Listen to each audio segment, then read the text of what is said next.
저는 그날 엄마를 완전히 지워버리기로 마음먹었습니다. 새벽 3시였습니다. 부산 대병원 응급실 복도는 형광등 불빛 아래에서 유난히 더 차갑게 느껴졌습니다. 삑삑 심전도 소리가 벽을 울리고 구급차가 도착할 때마다 자동문이 쾅 하고 열리며 차가운 공기가 밀려들어왔습니다. 제 딸 하윤이는 제 품 안에서 몸을 떨고 있었습니다. 엄마 추워. 그 아이의 입술은 파랗게 질려 있었고 손끝은 얼음처럼 차가웠습니다. 체온은 40.3도. 그리고 그 순간 아이의 눈이 뒤집히며 몸이 경련을 일으켰습니다. 저는 비명을 질렀습니다. 선생님, 선생님. 제 목소리는 제 귀에도 낯설 정도로 갈라져 있었습니다. 속으로 생각했습니다. 이러다 잘못되면 어쩌지? 내가 아이를 망친 건 아닐까? 남편은 서울 출장 중이었습니다. 비행기를 타고 와도 최소 4시간은 걸리는 거리였습니다. 저 혼자였습니다. 의사가 아이를 데려가고 저는 텅 빈 의자에 털썩 주저앉았습니다. 손이 떨려 휴대폰을 제대로 쥘 수가 없었습니다. 그때 제 머릿속에 떠오른 사람은 단 한 명이었습니다. 엄마. 전화를 걸었습니다. 신호음이 길게 울렸습니다. 뚜뚜뚜. 받지 않았습니다. 다시 걸었습니다. 또 받지 않았습니다. 3번째 전화를 걸면서 저는 거의 울부짖듯 말했습니다. 엄마 제발 좀 받아. 속으로 생각했습니다. 그래도 엄마잖아. 이럴 때는 와줘야 하는 거 아니야? 그때 응급실 문이 열리며 간호사가 외쳤습니다. 보호자분. 저는 뛰어갔습니다. 열성 경련입니다. 일단 진정제 투여했고 경과를 봐야 합니다. 그 말이 끝나기도 전에 제 휴대폰이 진동했습니다. 새벽 3시 17분. 문자 한 통이 와 있었습니다. 저는 떨리는 손으로 화면을 열었습니다. 오늘은 가겠는데 다음부터는 사람 써. 그 문장을 읽는 순간 제 심장이 덜컥 내려앉았습니다. 다음부터는 사람 써. 그게 전부였습니다. 걱정도 위로도 괜찮니? 도 없었습니다. 그 문장을 보는 순간 저는 알 수 없는 분노가 치밀어 올랐습니다. 속으로 생각했습니다. 아, 또 이거구나. 또 나 혼자구나. 제 눈앞에 갑자기 오래전 장면이 겹쳐 보였습니다. 초등학교 3학년 겨울 아침이었습니다. 엄마는 늦잠을 잤고 저는 밥을 먹지 못한 채 학교에 갔습니다. 급식 전까지 배가 고파서 교실 뒤편에서 몰래 울던 기억이 떠올랐습니다. 그때도 엄마는 이렇게 말했습니다. 엄마도 힘들어. 항상 그 말이었습니다. 엄마도 힘들어. 속으로 생각했습니다. 나는 안 힘들었나? 나는 애가 아니었나? 응급실 대기실에서 저는 혼자 중얼거렸습니다. 그래, 엄마는 늘 그랬지. 그 순간 저는 이상할 만큼 차분해졌습니다. 울음이 멈추고 심장이 얼어붙은 것처럼 고요해졌습니다. 아이보다 제 안의 어린아이가 더 울고 있었던 건지도 모릅니다. 제가 처자이를 낳았을 때 엄마는 말했습니다. 산후조리는 내가 해줄게. 그 말이 얼마나 고마웠는지 모릅니다. 하지만 막상 집에 들어와 보니 엄마는 밤 십시면 불을 끄고 잤습니다. 엄마, 저 2시간만이라도 잘 수 있을까요? 그때 엄마는 말했습니다. 나도 사람이다. 그 말이 또 박혔습니다. 나도 사람이다. 그럼 나는 뭐지? 나는 사람 아니었나? 하윤이의 숨소리가 조금 안정되었다는 말을 듣고 병실로 들어갔습니다. 아이는 작게 숨을 쉬며 누워 있었습니다. 저는 아이의 손을 잡았습니다. 속으로 생각했습니다. 내가 지켜야 한다. 아무도 없어도. 그때 또 휴대폰이 울렸습니다. 엄마였습니다. 전화를 받았습니다. 지금은 괜찮아? 그 한마디였습니다. 저는 잠시 침묵하다가 말했습니다. 됐어요. 뭐가? 이제 안 와도 돼요. 제 목소리는 생각보다 단단했습니다. 무슨 말이야? 앞으로는 사람 쓸게요. 엄마한테 부탁 안 할게요. 그 말을 내뱉는 순간 제 안에서 무언가가 뚝 끊어지는 느낌이 들었습니다. 속으로 생각했습니다. 이게 정말 옳은 일일까? 하지만 그때는 그게 제 자존심을 지키는 유일한 방법이라고 믿었습니다. 전화는 조용히 끊겼습니다. 응급실 창밖에는 비가 내리고 있었습니다. 형광등 불빛에 비친 빗방울이 유리창을 타고 흘러내렸습니다. 저는 아이의 이마를 쓰다듬으며 속으로 다짐했습니다. 이제 엄마 없이도 살 수 있어. 하지만 정말 그럴 수 있을까요? 그날 이후 저는 엄마에게 먼저 연락하지 않았습니다. 엄마도 연락하지 않았습니다. 단 한 통의 문자도 오지 않았습니다. 그리고 저는 생각했습니다. 그래, 엄마는 늘 그랬지. 그런데 그때는 몰랐습니다. 그 문자 한 통이 2년이라는 시간을 만들어낼 줄은, 그리고 그 2년 동안 제가 얼마나 더 무너질지. 저는 그날 제 자존심을 들고 친정 문턱을 넘었습니다. 그때만 해도 저는 몰랐습니다. 그 문턱이 제 인생에서 가장 낮은 자리로 내려가는 계단이 될 줄은요. 1년 전이었습니다. 해운대의 신축 아파트를 정리하고 짐을 싸던 날이 아직도 생생합니다. 엘리베이터에서 내려다 보이는 바다, 단지, 내 어린이 놀이터, 경비 아저씨의 인사. 그 모든 게 제 자부심이었습니다. 저는 스타트업 CFO였습니다. 남들보다 빨리 승진했고 연봉도 높았고 집도 번듯했습니다. 속으로 생각했습니다. 나는 엄마와는 다르게 살고 있다. 그런데 둘째 도현이의 아토피가 심해지고 첫째 하윤이는 폐렴으로 3번이나 입원했습니다. 어린이집에서는 전화가 수시로 왔습니다. 어머니, 열이 39도입니다. 어머니, 기침이 너무 심해요. 육아휴직 2년. 이제 복직이 코앞이었습니다. 저는 계산기를 두드리듯 현실을 계산했습니다. 베이비시터 비용, 병원비, 출퇴근 시간. 결론은 하나였습니다. 친정으로 들어가야 한다. 엄마의 집은 부산 동네의 오래된 단독주택이었습니다. 기와 지붕은 낡았고 마당에는 잡초가 자라 있었습니다. 대문을 열 때 삐걱거리는 소리가 났습니다. 속으로 생각했습니다. 여기서 다시 시작한다고. 엄마는 마당에서 저를 기다리고 있었습니다. 왔냐? 그 한마디였습니다.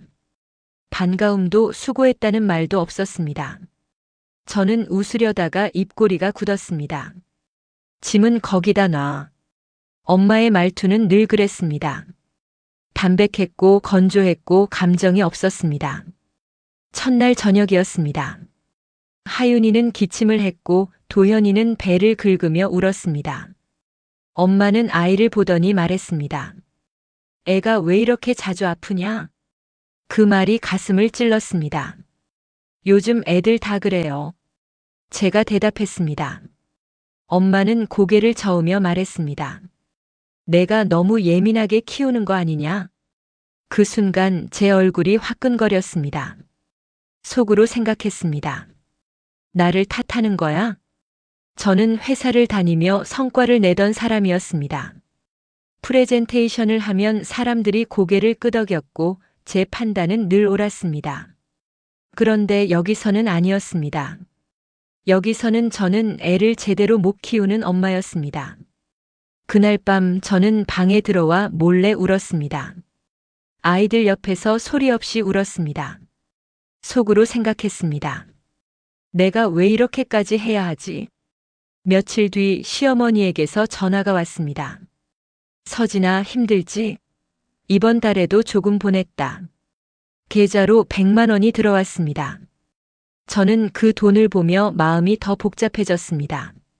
시어머니는 매달 용돈을 보내주셨습니다. 애들한테 좋은 거 사줘라. 그런데 엄마는 단 한 번도 그런 말을 한 적이 없었습니다. 엄마는 늘 말했습니다. 나도 형편 넉넉하지 않다. 속으로 생각했습니다. 왜 비교하게 되는 걸까? 어느 날 하윤이가 또 고열로 어린이집에서 돌아왔습니다. 저는 회의 중이었고 급히 뛰어나왔습니다. 집에 도착하자 엄마가 말했습니다. 또야? 그 한마디였습니다. 또야? 그 말이 제 자존심을 완전히 부숴버렸습니다. 저는 소리쳤습니다. 그럼 어떡해요? 제가 일부러 아프게 한 거예요? 엄마는 담담하게 말했습니다. 애가 자주 아프면 엄마가 더 신경 써야지. 그 말이 폭발 버튼이었습니다. 속으로 생각했습니다. 엄마는 항상 나를 부족한 사람으로 만든다. 저는 그날 처음으로 엄마를 노려봤습니다. 엄마는 왜 애를 낳았어? 공기가 얼어붙었습니다. 엄마의 눈동자가 미세하게 흔들렸습니다. 저는 멈추지 않았습니다. 엄마는 나 키울 때도 늘 자기 일만 중요했잖아. 엄마의 입술이 떨렸습니다. 그게 무슨 말이냐? 엄마는 늘 힘들다 그랬어. 나 배고파도 나 아파도 늘 엄마가 더 힘들었잖아. 제가 말하고 나서야 깨달았습니다. 이건 오늘의 일이 아니었습니다. 오래전부터 쌓인 말이었습니다. 속으로 생각했습니다. 이걸 왜 지금 터뜨리는 거지? 엄마의 표정이 점점 굳어갔습니다. 마치 돌처럼. 너 지금 나한테 그 말하는 거냐? 엄마의 목소리는 낮았지만 차가웠습니다. 저는 멈추지 않았습니다. 엄마같이 자기중심적인 사람은 애를 낳으면 안 됐어. 그 말이 공중에서 멈췄습니다. 도현이가 울음을 터뜨렸습니다. 하윤이는 제 손을 잡고 말했습니다. 엄마. 그 순간에도 저는 멈추지 못했습니다. 속으로 생각했습니다. 멈춰야 하는데. 그런데 왜 멈출 수가 없지? 엄마는 아무 말도 하지 않았습니다. 그저 저를 바라봤습니다. 그 눈빛은 분노도 아니고 슬픔도 아니었습니다. 그냥 단단하게 굳은 표정이었습니다. 그날 이후 집안 공기는 달라졌습니다. 식탁에서는 숟가락 소리만 났습니다. 엄마는 아이를 봐주긴 했지만 말은 거의 없었습니다. 그리고 저는 점점 더 날이 서갔습니다. 속으로 생각했습니다. 내가 이긴 건가? 아니면 이미 진 건가? 그때는 몰랐습니다. 그 한 문장이 나중에 저를 다시 무너뜨릴 줄은. 엄마는 왜 애를 낳았어? 그 말을 들은 엄마의 얼굴이 아직도 선명합니다. 그날 엄마의 표정이 굳었습니다. 그리고 저는 알지 못했습니다. 그 굳은 표정 뒤에 어떤 결심이 생겨났는지를. 저는 그날 제 딸에게서 엄마라는 자격을 박탈당했습니다. 그 애가 제 얼굴을 보며 그렇게 말했을 때, 엄마는 왜 애를 낳았어? 라고 말했을 때 저는 잠깐 숨이 멎는 줄 알았습니다. 소리가 들리지 않았습니다. 방 안 공기가 갑자기 멀어졌습니다. 그리고 그 말은 제 가슴에 그대로 꽂혔습니다. 속으로 생각했습니다. 내가 그렇게까지 잘못했나? 그날 밤 저는 잠을 자지 못했습니다. 아니, 정확히 말하면 잠을 잘 수가 없었습니다. 새벽 2시가 되면 늘 그렇듯이 다리에 쥐가 납니다. 무릎에서 종아리까지 쫙 당기면서 뼈를 비트는 것처럼 아픕니다. 아! 이를 악물고 버팁니다. 소리 내면 안 됩니다. 애들 깰까봐. 저는 침대에서 몸을 비틀며 일어납니다. 벽을 짚고 서서 다리를 주물러 봅니다. 이 무릎은 이미 오래전에 망가졌습니다. 퇴행성 관절염. 연골이 거의 닳았다고 했습니다. 병원에서는 인공관절 수술을 권했습니다. 하지만 저는 미뤘습니다. 속으로 생각했습니다. 지금 쓰러지면 안 된다. 협심증 약도 매일 먹고 있습니다. 아침마다 알약을 2개 꺼내 물과 함께 삼킵니다. 서진이는 모릅니다. 말하지 않았습니다.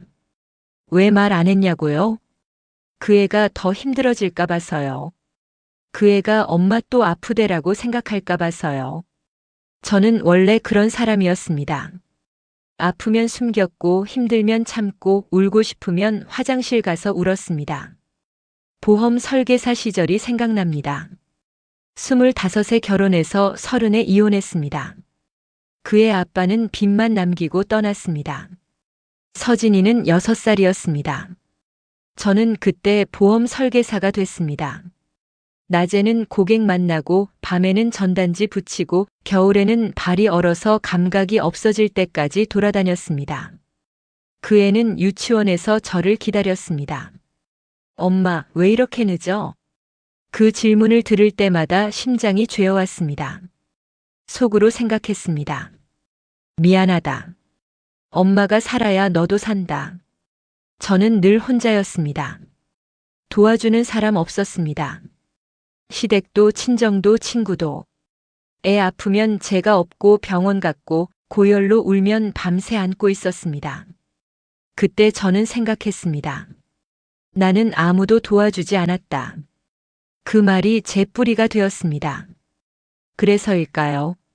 서진이가 저에게 도움을 요청할 때마다 제 안에서 이상한 감정이 올라왔습니다. 도와주기 싫어서가 아니었습니다.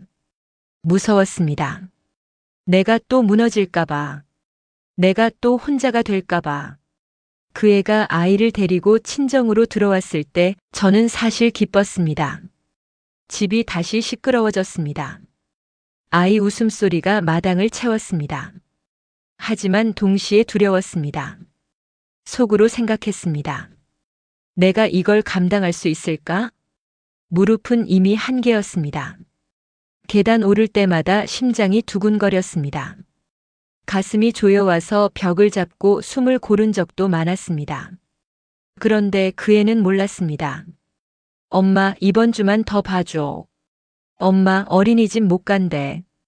그 말이 쌓일수록 제 숨도 같이 쌓였습니다. 저도 한 번쯤은 말하고 싶었습니다. 나도 힘들다. 그런데 그 말을 꺼내면 그의 눈에 실망이 보일까봐 무서웠습니다.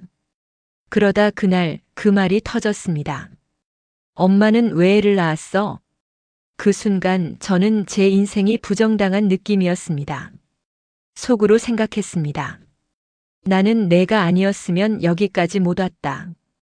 그날 밤 저는 냉장고에서 소주를 꺼냈습니다. 평소엔 잘 안 마십니다. 그런데 그날은 참을 수 없었습니다. 잔도 안 꺼냈습니다. 병째로 한 모금 마셨습니다. 목이 타들어갔습니다. 마당에 나와 앉았습니다.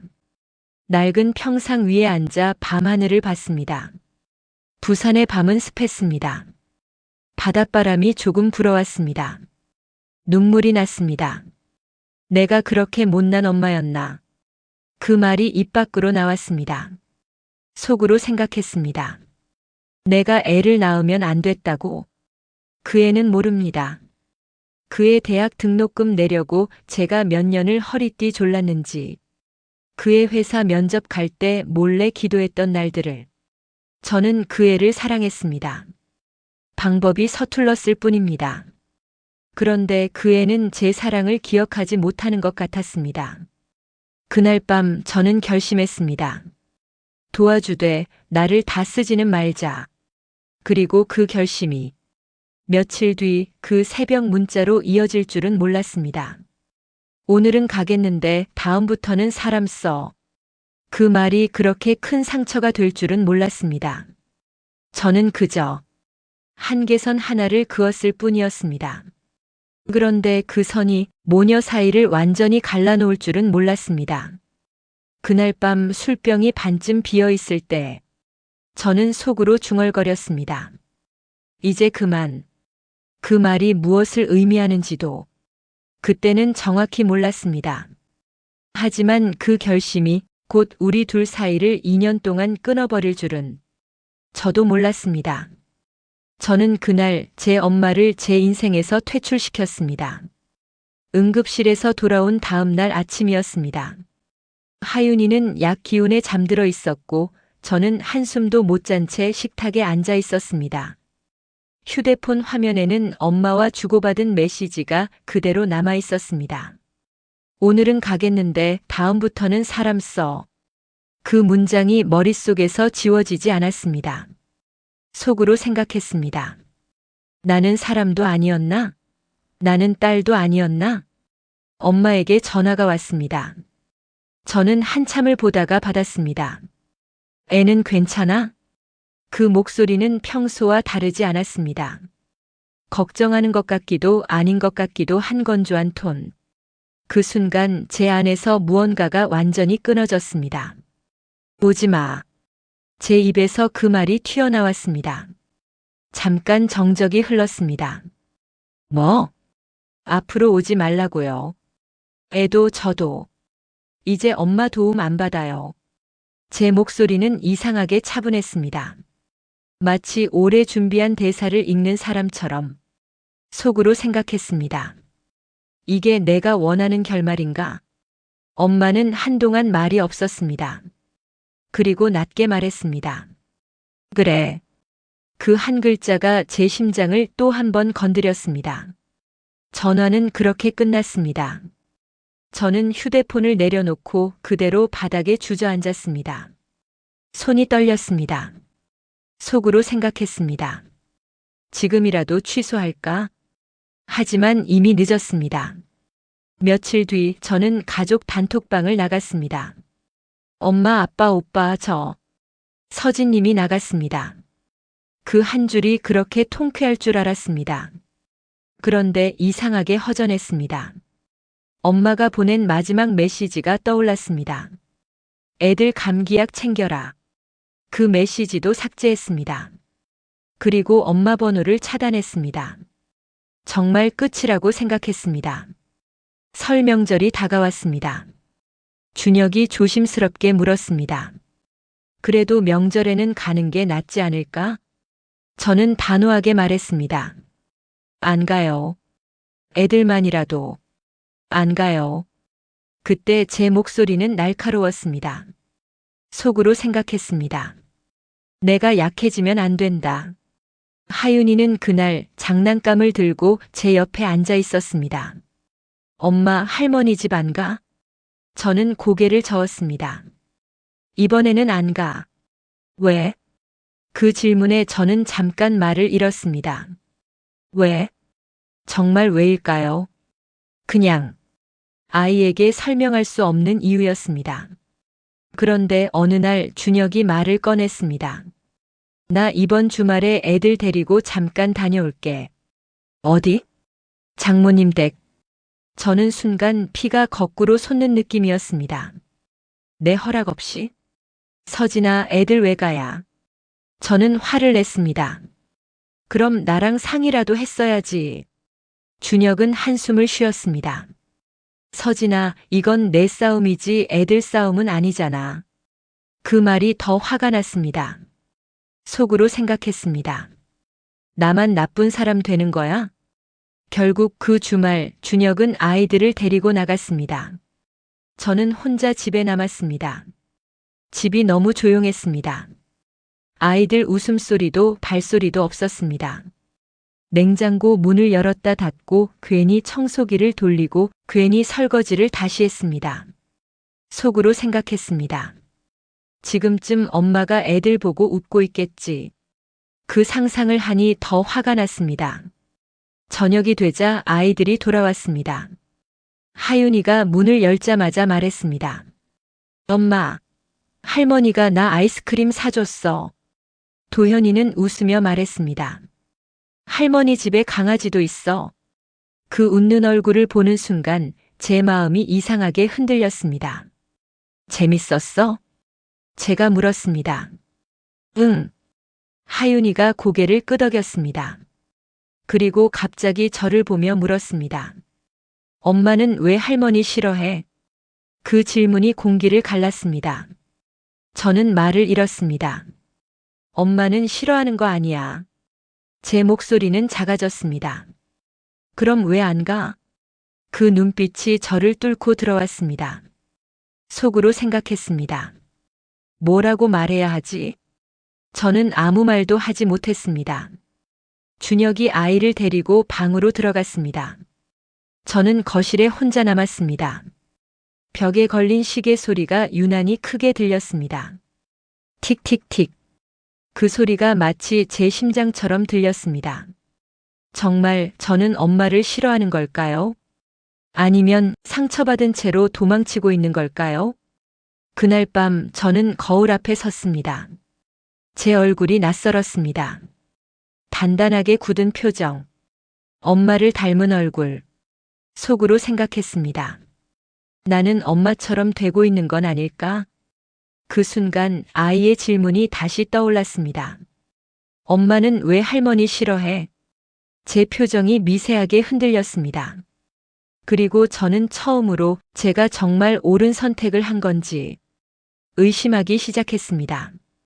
하지만 아직 돌아갈 수는 없었습니다. 아직은요. 저는 엄마를 지운 줄 알았는데 지워지지 않은 건 오히려 저였습니다. 2년이 흘렀습니다. 하윤이는 이제 7살입니다. 초등학교에 입학했고 글씨를 또박또박 씁니다. 도현이는 4살이 되었고 아토피는 조금 나아졌습니다. 시간은 흘렀습니다. 그런데 관계는 멈춰 있었습니다. 거실 한쪽에 있던 외가 가족사진 액자를 저는 뒤집어 놓았습니다. 처음에는 우연이었습니다.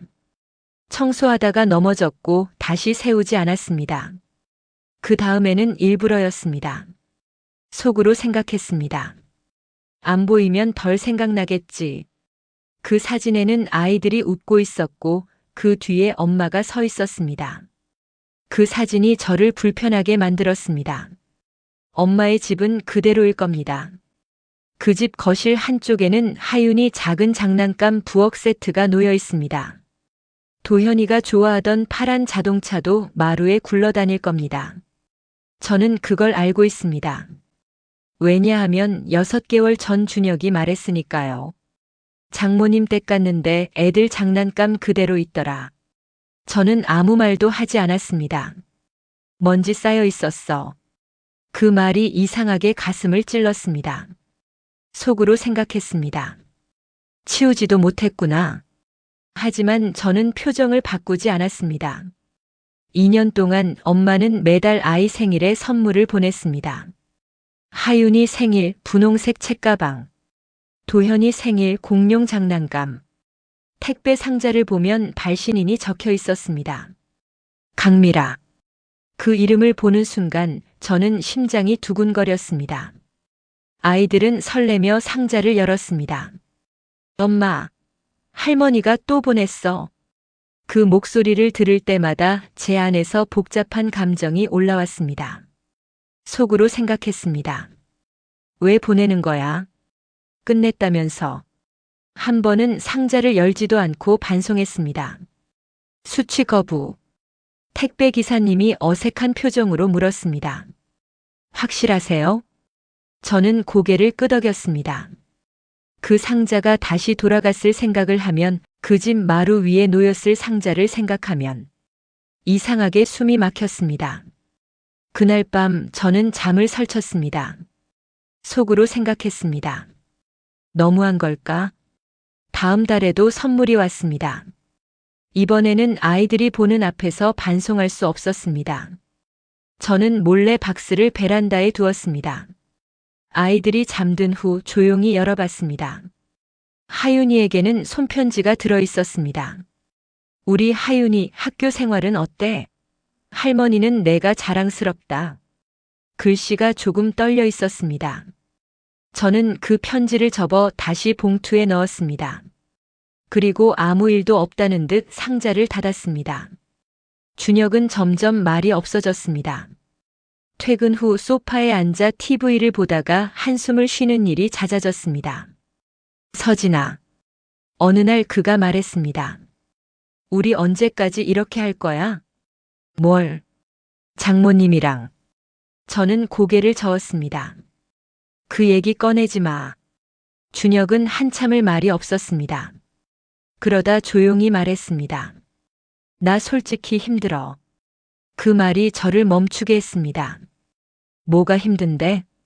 너는 내 엄마를 잃었지만 나는 장모님을 잃은 게 아니라 아내를 잃은 기분이야.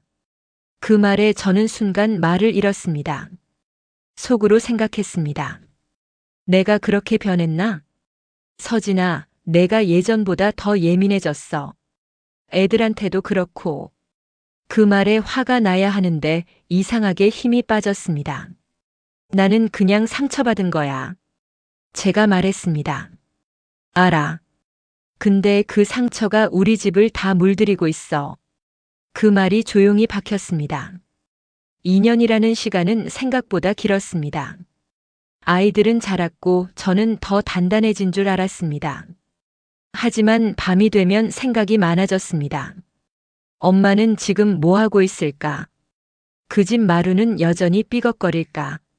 그 장난감은 아직도 거기 있을까? 속으로 생각했습니다. 전화 한 통이면 끝날 일을 왜 못하지? 그런데도 손은 움직이지 않았습니다. 자존심 때문일까요?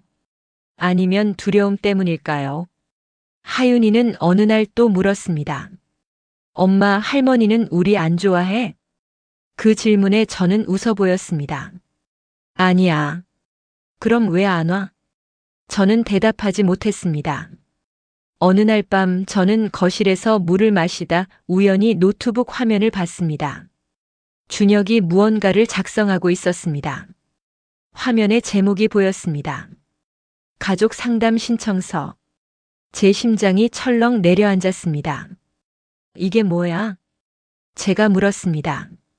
준혁은 잠시 멈추더니 말했습니다.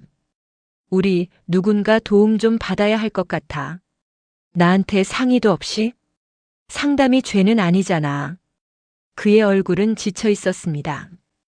2년 동안 중간에서 균형을 잡느라 누구 편도 들지 못하고 서 있느라 많이 지쳐 보였습니다. 속으로 생각했습니다. 내가 여기까지 몰아붙였나? 그는 마우스를 움직이며 마지막 칸을 채웠습니다. 신청 이후 2년째 단절된 모녀관계. 저는 아무 말도 하지 못했습니다. 화가 나야 하는데 이상하게 가슴이 먹먹했습니다. 준혁이 마지막으로 버튼을 눌렀습니다. 제출. 그 소리가 작게 들렸습니다. 그 순간 저는 알았습니다. 이제 이 이야기는 제 혼자만의 싸움이 아니게 되었다는 걸. 그리고 어쩌면 2년 동안 덮어둔 것들이 곧 다 드러날지도 모른다는 걸. 저는 그날 엄마 얼굴을 보자마자 도망치고 싶었습니다. 2년 만이었습니다. 상담 스튜디오에 들어서는 순간 조명이 눈을 찔렀습니다. 하얀 벽, 둥근 테이블, 조용한 카메라 소리. 마이크를 달아주는 스태프의 손이 제 어깨를 스쳤습니다. 긴장하지 마세요. 그 말이 더 긴장하게 만들었습니다. 속으로 생각했습니다. 왜 여기까지 왔지? 준혁이 옆에 앉아 있었습니다. 그는 제 손을 잠깐 잡았다가 놓았습니다. 차가운 손이었습니다. 저보다 더 떨고 있었습니다. 상담가는 차분한 목소리로 말했습니다. 오늘은 오랜 시간 떨어져 계셨던 두 분이 처음으로 마주하는 자리입니다. 저는 고개를 끄덕였지만 숨이 가빠졌습니다. 문이 열리는 소리가 났습니다. 저는 고개를 들지 않았습니다. 발걸음 소리가 들렸습니다. 익숙한 구두 소리였습니다.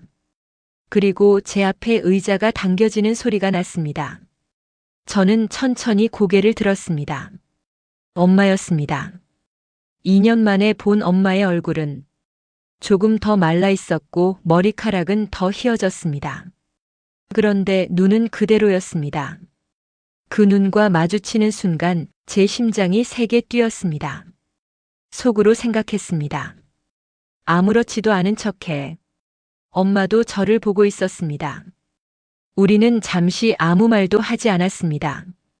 상담가가 먼저 입을 열었습니다. 두 분 오랜만에 마주하셨는데 지금 어떤 기분이세요? 저는 웃으려다가 실패했습니다. 모르겠어요. 제 목소리는 예상보다 작았습니다. 엄마는 고개를 숙이고 있었습니다. 공기가 무거웠습니다. 상담가는 천천히 질문했습니다. 오늘 이 자리에 나오신 이유가 뭘까요? 준혁이 제 쪽을 봤습니다. 저는 숨을 한번 고르고 말했습니다. 정리요. 그 말이 공간에 떨어졌습니다. 상담가가 되물었습니다. 정리라는 건 어떤 의미일까요?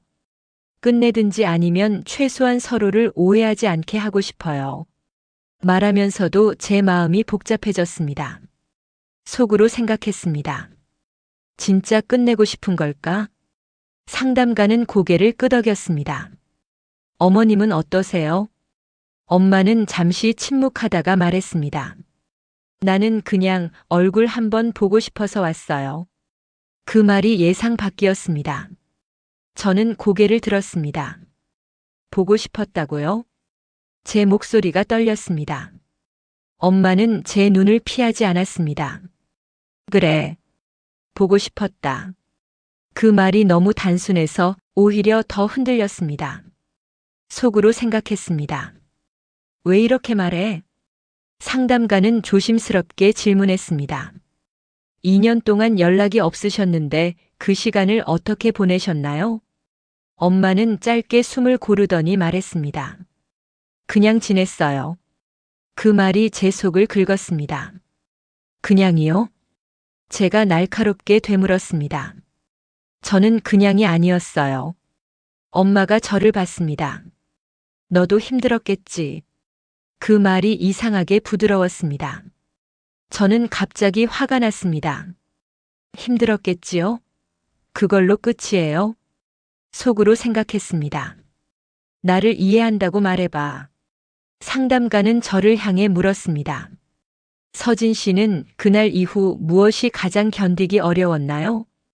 저는 잠시 말을 멈췄습니다. 응급실, 문자, 다음부터는 사람 써. 그 문장이 떠올랐습니다. 저는 버려진 느낌이었어요. 제 목소리가 낮아졌습니다. 아이도 저도 다 엄마한테 짐이 된 것 같았어요. 그 말이 나오자 제 눈이 뜨거워졌습니다. 엄마는 조용히 듣고 있었습니다. 상담가는 엄마에게 물었습니다. 그 문자를 보낼 때 어떤 마음이셨나요? 엄마는 한참을 말하지 않았습니다. 그 침묵이 길어질수록 제 심장은 더 빨리 뛰었습니다. 속으로 생각했습니다. 변명하겠지.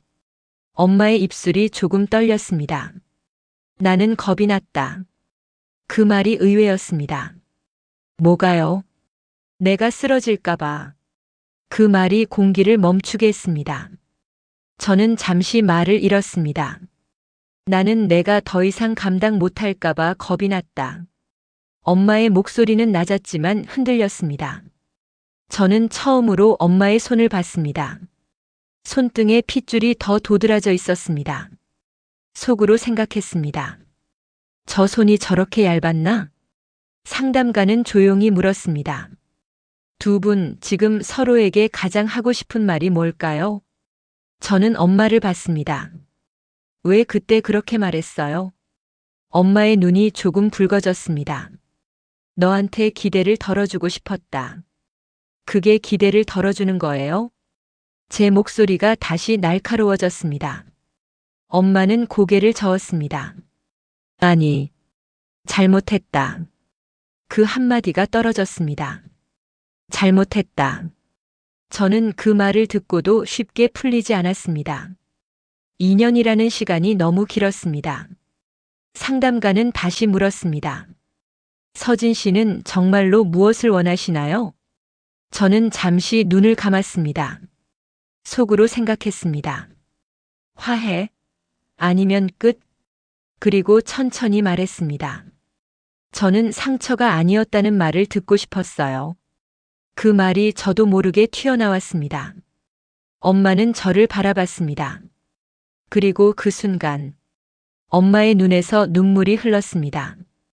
그 눈물이 저를 완전히 멈춰 세웠습니다. 저는 처음으로 엄마가 우는 모습을 제대로 보았습니다. 그 눈물의 의미를 저는 아직 알지 못했습니다. 하지만 그 순간 제 표정이 조금 흔들렸습니다. 저는 그날 제 입에서 나온 말이 칼이 될 줄 알면서도 멈추지 않았습니다. 상담실 공기가 점점 무거워졌습니다. 엄마의 눈물은 제 심장을 잠시 흔들었지만 그렇다고 제 안에 쌓인 말들이 사라진 건 아니었습니다. 상담가는 조용히 말했습니다. 오늘은 두 분이 그동안 서로에게 했던 말들을 하나씩 짚어보겠습니다. 그리고 녹취 파일이 재생되었습니다. 제 목소리가 흘러나왔습니다. 엄마는 왜 애를 낳았어? 엄마 자격 없어. 그 목소리는 제 것이었지만 낯설었습니다. 날카롭고 비웃는 듯 했고 무엇보다 차가웠습니다. 속으로 생각했습니다. 저게 나였나? 엄마의 얼굴이 미세하게 굳었습니다. 상담가는 저를 향해 물었습니다. 그때 이 말을 할 때 어떤 감정이셨나요? 저는 숨을 들이켰습니다. 분노요. 그리고 억울함. 어떤 억울함이었을까요? 저는 늘 엄마한테 인정받고 싶었어요. 그 말이 나오는 순간 제 가슴이 저릿했습니다. 근데 엄마는 항상 저를 부족한 사람으로 만들었어요. 엄마가 고개를 들었습니다. 내가? 그 짧은 한마디에 다시 감정이 요동쳤습니다. 엄마는 늘 말했잖아요. 애가 왜 이렇게 아프냐고. 내가 잘못 키운 것처럼. 엄마가 입을 열었습니다. 그건 걱정해서 한 말이야. 그게 걱정이에요? 저는 웃음 비슷한 소리를 냈습니다. 저는 그 말이 비난으로 들렸어요. 상담가는 고개를 끄덕였습니다. 이건 투사라고 합니다. 투사요? 내 안의 상처를 상대의 말에 더 씌우는 겁니다. 상대는 걱정이었을 수 있는데 나는 공격으로 듣는 거죠. 그 말이 제 귀를 때렸습니다. 속으로 생각했습니다. 내가 확대 해석한 건가? 하지만 바로 인정하고 싶지는 않았습니다. 그때 상담가는 또 다른 녹취를 틀었습니다. 엄마의 목소리가 흘러나왔습니다. 너는 나를 이용했어. 필요할 때만 찾고 아니면 버리잖아. 그 말에 저는 고개를 번쩍 들었습니다. 이용이라뇨? 엄마가 저를 보며 말했습니다. 너는 힘들 때만 엄마 찾고 괜찮아지면 멀리했어. 그 말이 또 한 번 제 가슴을 후벼 팠습니다. 그건 아니에요. 제 목소리가 커졌습니다. 저는 도움을 요청한 거지 이용한 게 아니에요.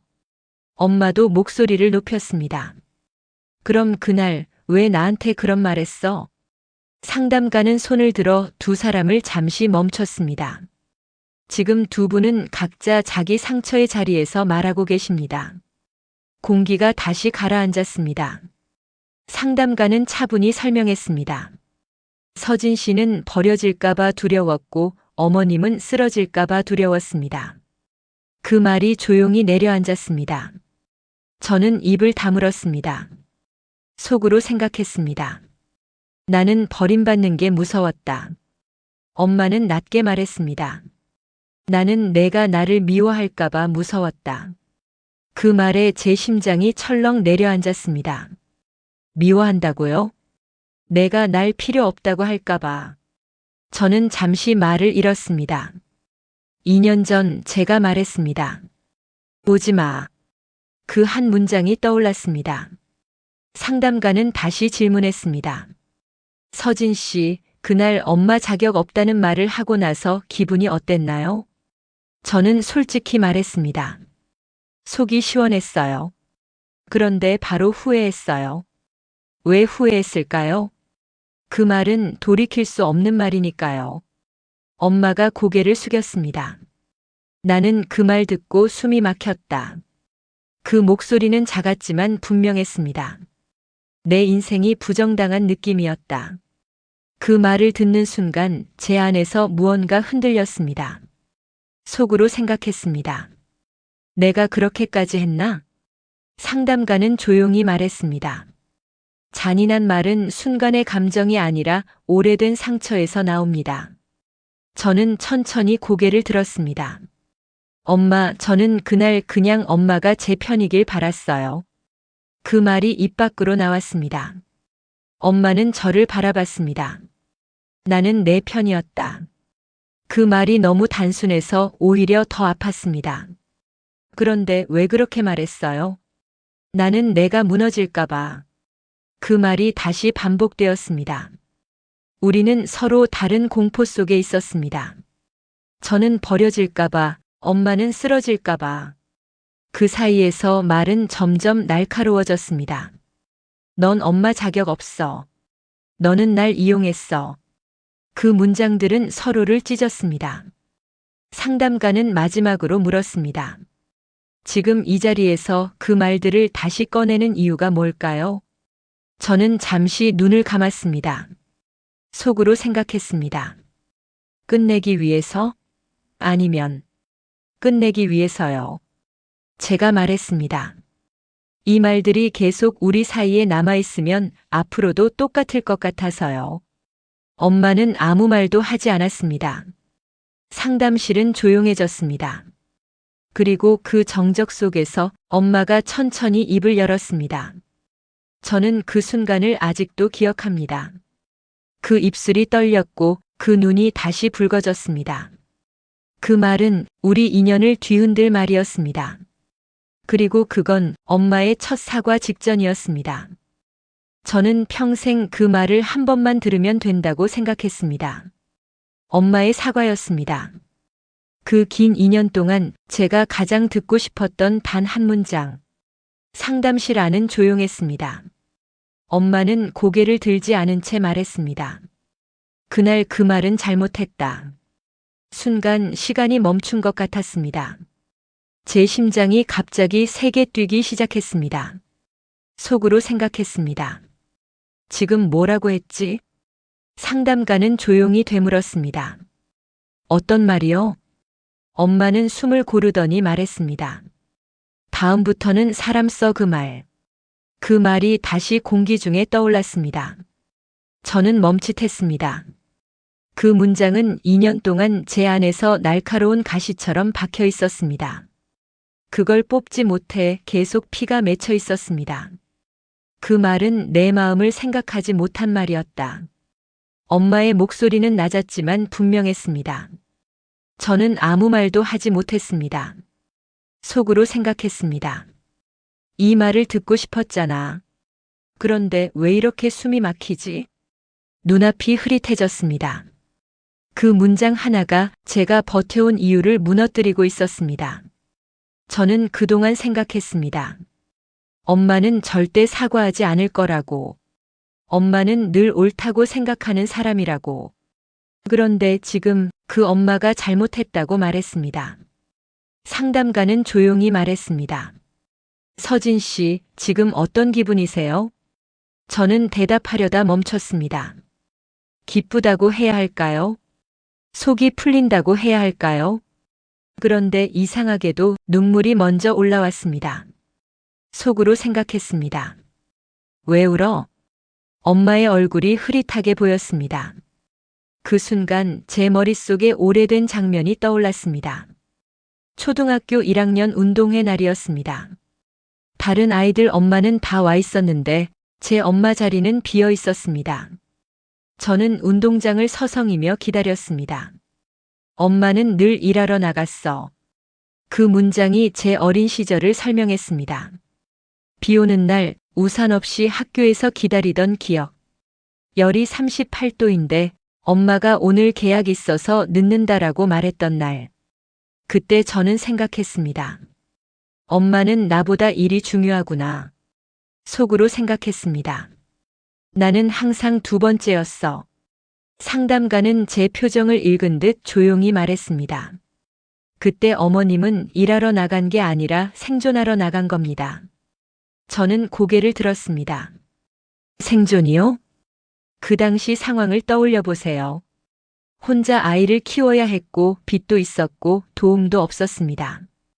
그 말이 천천히 제 안으로 들어왔습니다.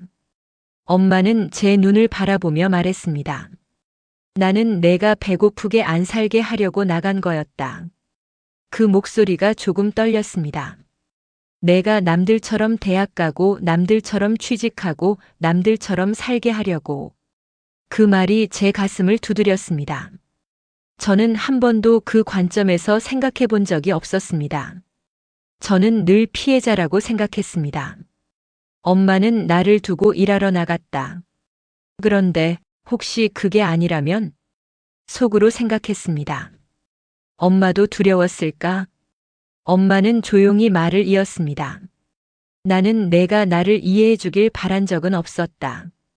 그냥 내가 나처럼 안 살길 바랐다. 그 말이 너무 단순해서 오히려 더 아팠습니다. 저는 입술을 깨물었습니다. 상담가는 말했습니다. 서진 씨가 상처받은 건 사실입니다. 그런데 어머님도 그 시절엔 상처 속에서 선택할 수 있는 길이 많지 않았을 겁니다. 저는 그 말을 듣고도 바로 받아들이지 못했습니다. 2년 동안 저는 제 상처를 키워왔습니다. 그 상처가 저를 지탱해 준다고 믿었습니다. 나는 피해자다. 그 믿음이 제 자존심이었습니다. 그런데 지금 그 자존심이 조금씩 흔들리고 있었습니다. 엄마가 다시 말했습니다. 그날 응급실 문자도 내가 버려졌다고 느낄 줄 몰랐다. 저는 숨을 멈췄습니다. 나는 그냥 내가 쓰러질까봐 겁이 났다.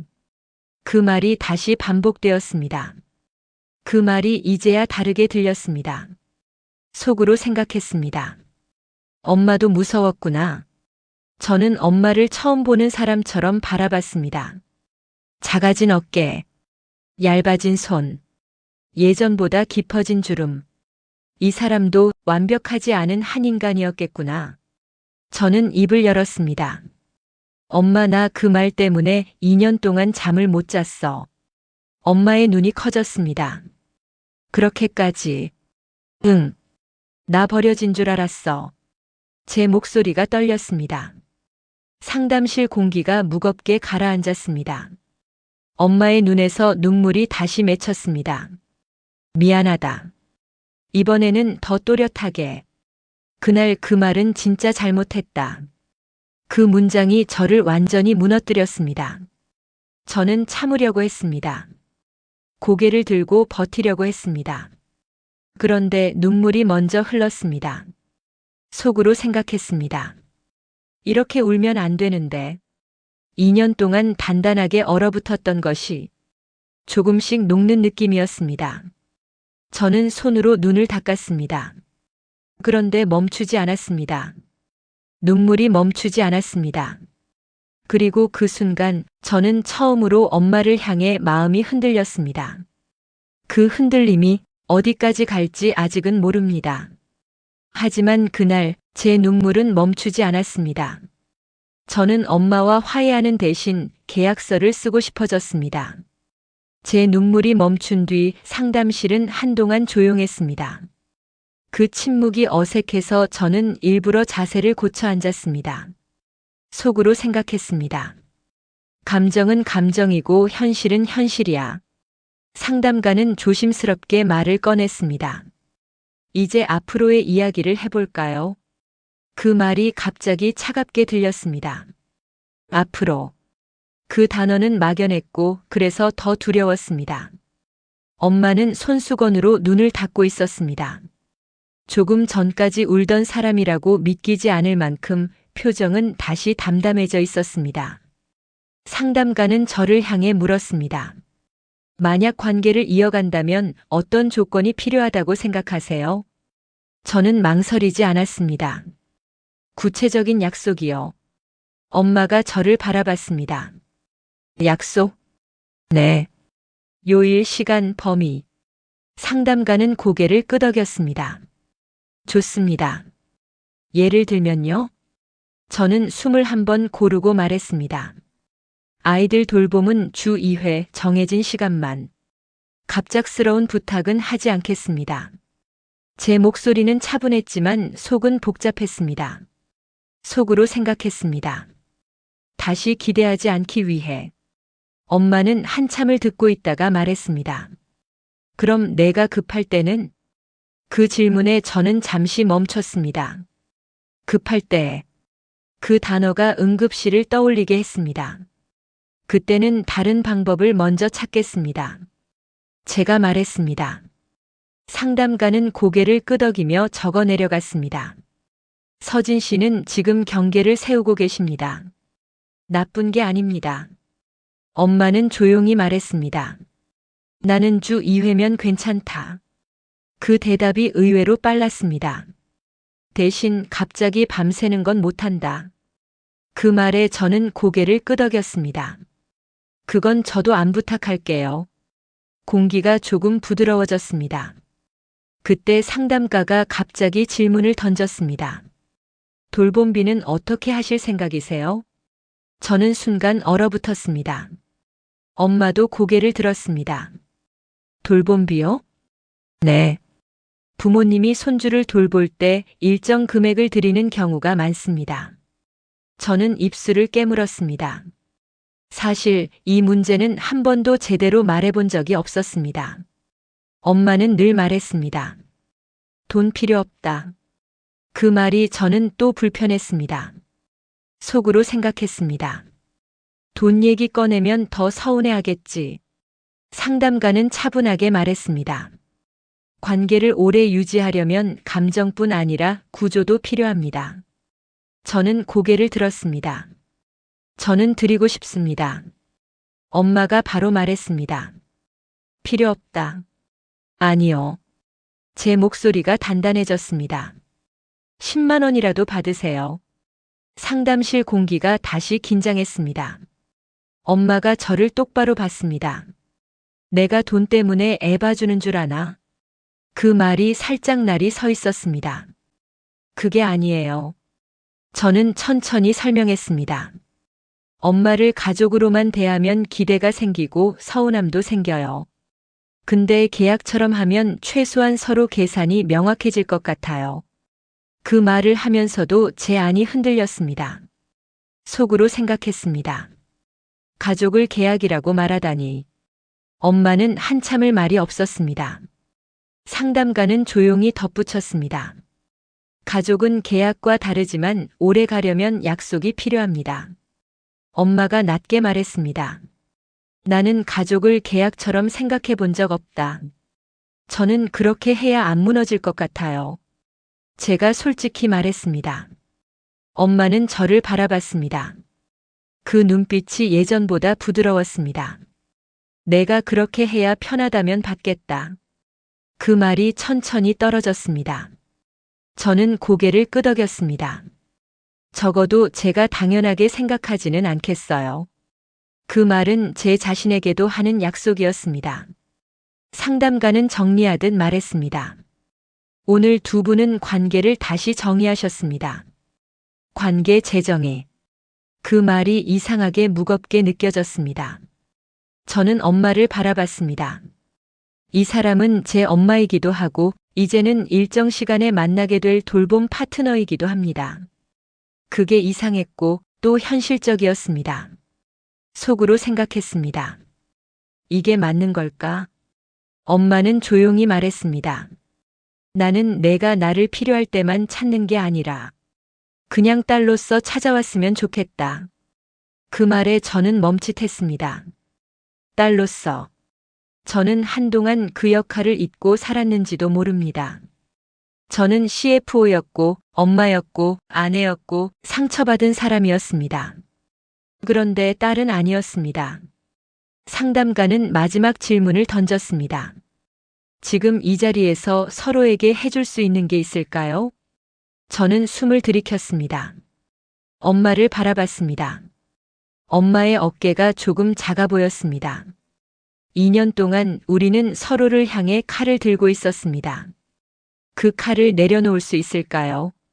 상담가가 부드럽게 말했습니다. 안아볼래요? 그 한마디가 갑자기 제 심장을 세게 흔들었습니다. 저는 그날 다시 새벽 3시에 휴대폰을 들었습니다. 몇 달이 흘렀습니다. 주 2회 엄마는 아이들을 돌봤습니다. 화요일과 금요일 오후 3시부터 6시까지. 저는 매달 10만 원을 송금했습니다. 엄마는 처음에는 거절하려 했지만 결국 받았습니다. 처음 몇 번은 어색했습니다. 돈을 보내고 나면 이상하게 마음이 무거웠습니다. 속으로 생각했습니다. 가족에게 돈을 보내는 게 맞는 걸까? 하지만 약속은 약속이었습니다. 우리는 서로를 시험하듯 조심했습니다. 저는 갑작스러운 부탁을 하지 않았고 엄마는 아이들에게 엄마한테 말하지 마 같은 말을 하지 않았습니다. 완벽하진 않았지만 적어도 전쟁은 멈췄습니다. 그날 밤 하윤이가 또 열이 났습니다. 체온계 숫자가 39.8도를 가리켰습니다. 제 손이 차가워졌습니다. 속으로 생각했습니다. 또 시작이야. 도현이는 옆에서 울고 있었고 준혁은 지방 연수 중이었습니다.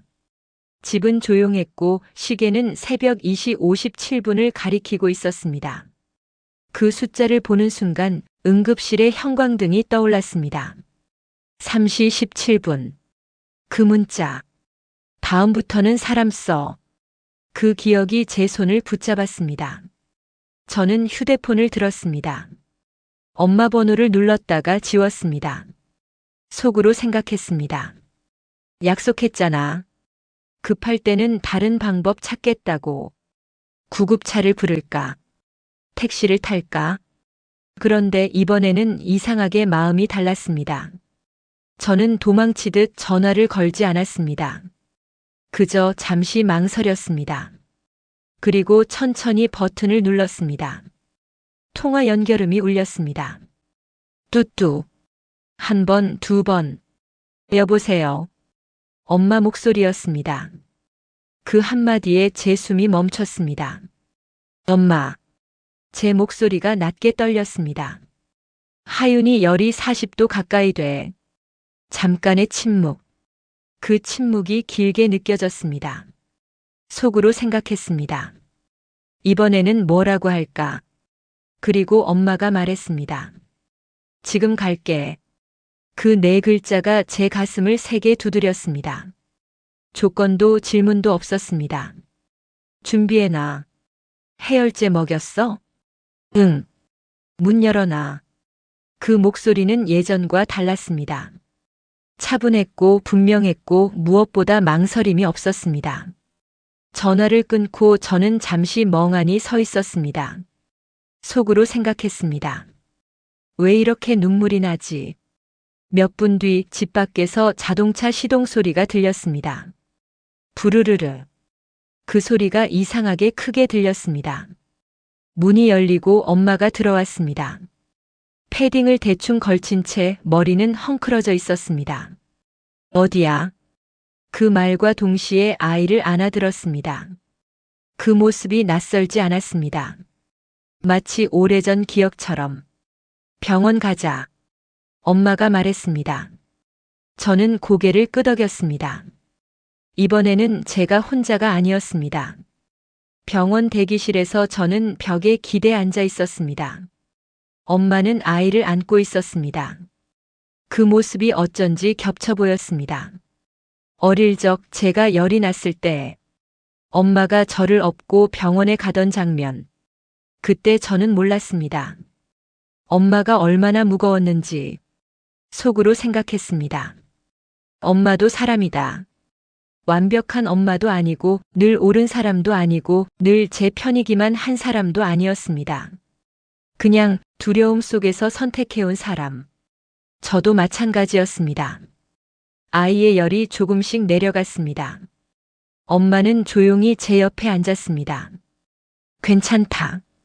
그 한마디가 이번에는 다르게 들렸습니다. 저는 엄마를 바라봤습니다. 고마워. 그 말이 자연스럽게 나왔습니다. 엄마는 짧게 고개를 끄덕였습니다. 집으로 돌아오는 길 차 안은 조용했습니다. 완전한 화해는 아니었습니다. 과거가 사라진 것도 아니었습니다. 우리는 여전히 서툴렀고 여전히 조심스러웠습니다. 하지만 이번에는 끊지 않았습니다. 저는 창밖을 보며 생각했습니다. 관계는 한 번에 낫지 않습니다. 매번 선택하는 겁니다. 전화할지 말지, 말할지 말지, 붙잡을지 놓을지. 그날 새벽 저는 전화를 선택했습니다. 엄마는 오는 걸 선택했습니다. 그리고 그 선택이 우리 관계를 완벽하게 만들진 않았지만 적어도 이어지게는 했습니다. 저는 이제 압니다. 엄마도 사람이라는 걸. 그리고 저 역시 완벽한 딸이 아니었다는 걸. 우리는 아직도 배워가는 중입니다. 아마 앞으로도 수없이 부딪히고 또 조율하겠죠. 하지만 이번에는 문을 닫지 않기로 했습니다. 새벽 3시는 여전히 두렵습니다. 하지만 이제는 압니다. 그 시간에 제가 전화를 걸 수 있다는 걸, 그리고 누군가가 받아줄 수 있다는 걸, 완벽하지는 않지만 노력하는 관계로. 그게 우리입니다.